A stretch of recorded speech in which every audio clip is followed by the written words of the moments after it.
Let's begin with a truth no one with power wants to say aloud. The so-called pro-life movement is not about life. It is about obedience. It is about ownership.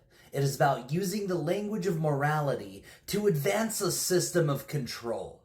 And to challenge it, we must stop playing along with its framing. They are not pro-life. They are pro-birth. And even that is generous, because what they defend is not the act of birth, but the right of society to force it, the right to override consent, the right to subordinate one person's sovereignty to another's potential. This is a fight between worldviews, not religion versus secularism, not tradition versus modernity. This is a collision between two entirely different concepts of what life means and what makes it sacred. Under Enlightenment socialism, life is not measured by heartbeat or cell division.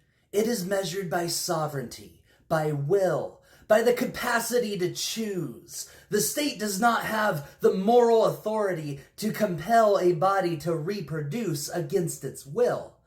A person's reproductive system is not public infrastructure.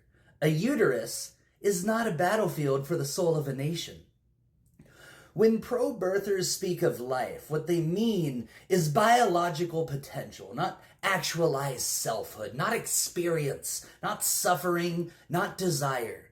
They defend gestation, not existence. They do not concern themselves with the condition of the person carrying the fetus. They do not speak of trauma, of risk, of poverty, or of violence. Their entire worldview hinges on the idea that once conception has occurred, the person becomes secondary to the process.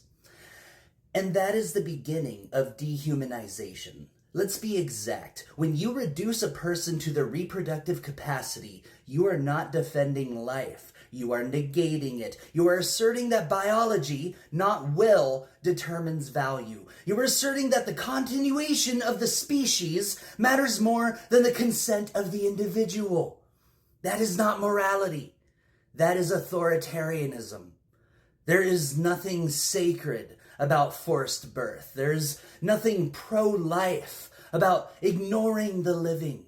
And there is no justice in a world where life is protected in theory, but discarded in practice the moment it arrives hungry, cold, queer, disabled, brown, poor, or inconvenient. Enlightenment socialism defines life as something worth living, something structured by liberty, shaped by self-determination, and secured by material abundance. It is not enough for life to exist biologically. It must exist meaningfully. And the right to abortion is not a contradiction of this principle. It is a prerequisite for it. Because if the state can force you to carry a pregnancy, it can force you to do anything. Reproductive freedom is not a social issue. It is the front line of civilizational ethics. If sovereignty begins anywhere, it begins with your own flesh. Your body must be the final territory of freedom. If it is not, then freedom is fiction.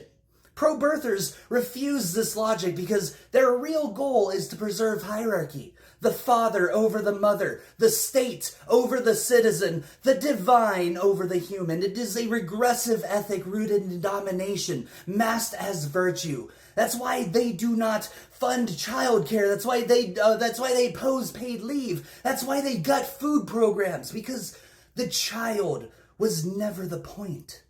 The point was power over the vessel.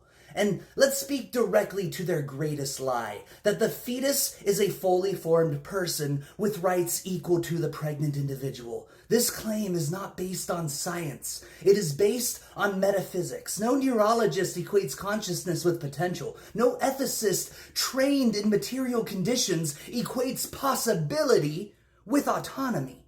Personhood is not a heartbeat. It is awareness, it is memory, it is language, choice, experience, none of which exist in a first trimester embryo. So why do they push this narrative so hard? Because it's useful, Because once you elevate the fetus to full moral status, you can erase the person carrying it. You can flip the moral script and call subjugation compassion. You can recast coercion as care.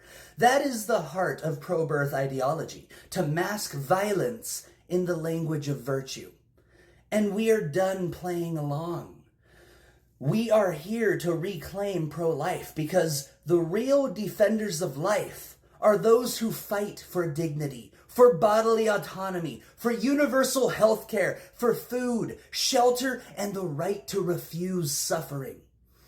If you demand birth but refuse to support life, you are not pro-life.